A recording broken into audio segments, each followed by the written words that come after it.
एक बार की बात है, एक राजा था। वो राजा बहुत ही आलसी था और इसी वजह से उस राज्य के लोग जो थे वो अपने राजा से खुश नहीं थे, क्योंकि वह राजा अपने राज्य के बारे में सोचता ही नहीं था और ना ही अपने राज्य में अच्छे काम कर रहा था। उस राजा के बस 3 ही काम थे, खाना, सोना और आराम करना। धीरे धीरे दरबार के सारे मंत्री भी इस बात से परेशान हो गए थे। राजा की इस आदत की वजह से राजा का वजन इतना बढ़ गया था कि उसे बेड पर से उठा नहीं जा रहा था। अब दुश्मन राज्य के लोग जो थे वह भी राजा का मजाक उड़ाने लगे। अब यही सोचते हुए एक दिन राजा को अपनी ही हालत देखकर शर्म आने लगी। उसने सोचा, ऐसे तो मैं बर्बाद हो जाऊंगा, मुझे अपने आप को फिर से फिट और एक्टिव बनाना पड़ेगा। उसने तुरंत पूरे राज्य में यह ऐलान करा दिया कि जो भी मुझे वापस पहले जैसा फिट और तंदुरुस्त कर देगा उसे मैं बहुत बड़ा इनाम दूंगा। तो अब उस राज्य के सारे वैद्य मिलकर कोशिश करने लगे थे।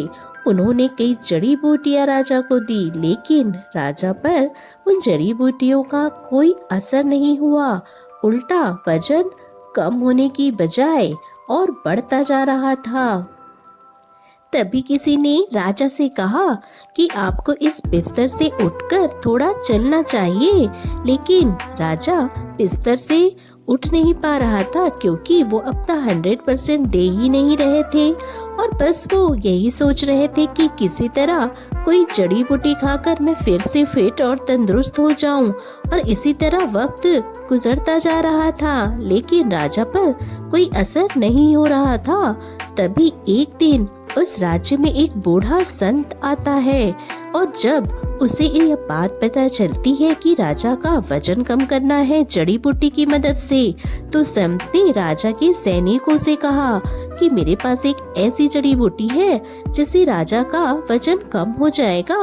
बस उन्हें खुद मेरे पास चल कर आना पड़ेगा, क्योंकि मैं राजाओं के दरबार में नहीं जाता हूँ और यह जड़ी बूटी तभी काम करेगी जब मैं अपने हाथों से राजा को खिलाऊंगा। अब सैनिकों ने राजा को यह बात बताई तो राजा खुश हो गया कि कोई तो आया जो दावे के साथ यह कह रहा है कि मेरा वजन कम कर सकता है।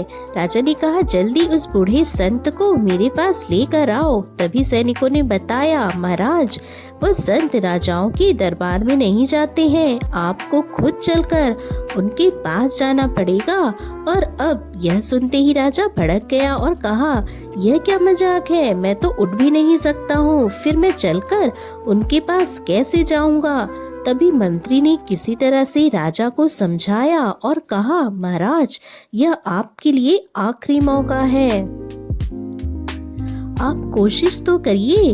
और कई दिनों की कोशिश के बाद राजा ने खुद को बिस्तर से उठने के लिए मजबूर किया और सैनिकों की मदद से चलते हुए संत के घर की तरफ चल पड़े। लेकिन संत के घर पहुंचने के बाद पता चलता है कि संत तो बाहर गया हुआ है और राजा को जड़ी बूटी खाने के लिए कल आना पड़ेगा।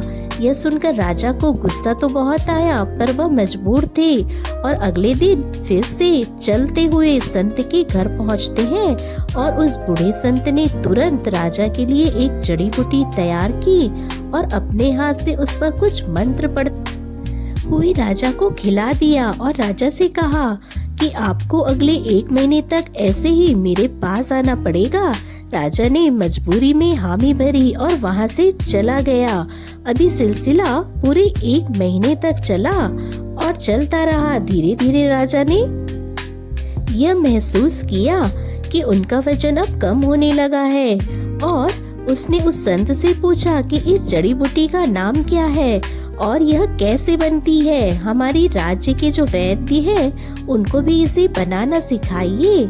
यह सुनने के बाद बूढ़ा संत कहता है, यह कोई जड़ी बूटी नहीं है, बल्कि तो यह सादा पानी है जो मैं आपको 1 महीने से दे रहा हूँ।